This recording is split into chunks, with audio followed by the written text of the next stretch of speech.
I thought what I would do is take the elephant out of the room and talk a little bit about the politics first, and then leave time for questions, and then we can talk about anything you guys want from the Federal Reserve. I don't know the difference between on and off the record. Some of the people in the media know that, so I'll answer any question.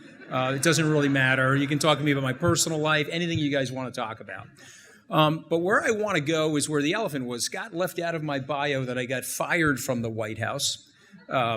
Left that out, Scott. I just thought I would mention it to everybody. Not like they didn't know that, but I did get fired from the White House. Just thought we'd point that out. I lasted 11 days. I told Coach Izzo this morning, you could also say 954,000 seconds. Sometimes I say that to my therapist. It makes me feel better. But it was a brutal experience for me, but I want to take you back. Take me a few minutes, but I think it'll offer some context to how I got to where I am and sort of where I think we're going. And so now there I am at Goldman. I got the job, and I started and did what John and Scott are doing now. I was a financial advisor. I had a desk and a telephone. I had to build a account base. And so I'm trying to build this account base, but I don't have a country club, no lineage, none of that stuff. And so I said, okay, you know what? I'm going to go into Republican Party politics. And I'm going to take you to my first phone call related to Mr. Trump running for president. He called me. It was the day before the Apprentice finale. He said, what are you doing on Wednesday, the day after the Apprentice finale? I said, I guess I'm going to be with you. He goes, yeah, come up and have breakfast. I'm going to take you guys to the 26th floor Trump Tower.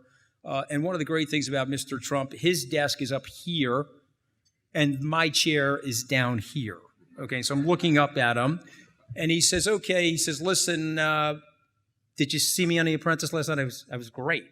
I was great on The Apprentice. Did you see me? I said, no, I didn't see you on The Apprentice. You were the only one that didn't see me on The Apprentice.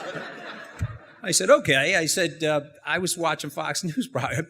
He said, well, you know what? I was great. Unbelievable ratings, the best ratings ever, but I'm no longer going to do this. I'm running for president. And guess what, ladies and gentlemen? We won. There was one person at Trump Tower on that night that thought we were winning, including Mr. Trump. We can revise history today, but I was there. None of us thought we were winning. And at 2 a.m. in the morning, on Wednesday, November the 9th, we won, and Mr. Trump was giving a victory speech, or whatever you call it, and we got to work at about 8 o'clock that morning. None of us had slept, and we were in his office at 11 o'clock in the morning, and he said to me, hey, you're going to come work for me in Washington.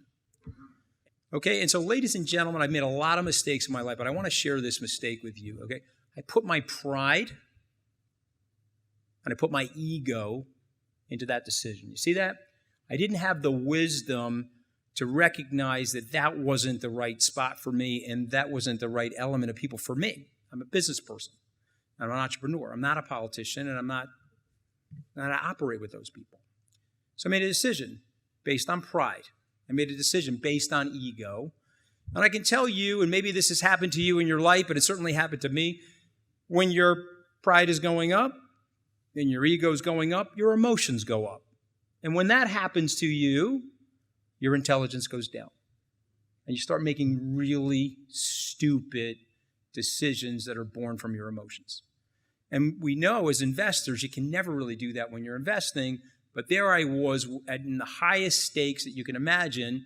The president's calling me, and he says, hey, you were right about these guys. I want you to come down and meet with me in the study off the Oval Office, and I'm going to make you the White House Communications Director. And so why am I bringing all this up? I'm bringing all this up because it was all very, very improbable, and a lot of bad things happened. And what I told Coach Izzo this morning, we met this morning, John was nice enough to introduce me to him.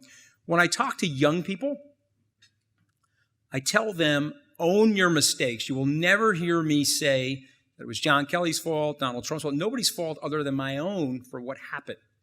Made the mistake. I've got to be accountable to myself for not doing the right thing or making the mistake, the fireable mistake. But secondarily, when you're making mistakes, particularly if you're an entrepreneur, the only way you can survive when you're making mistakes is to forgive yourself.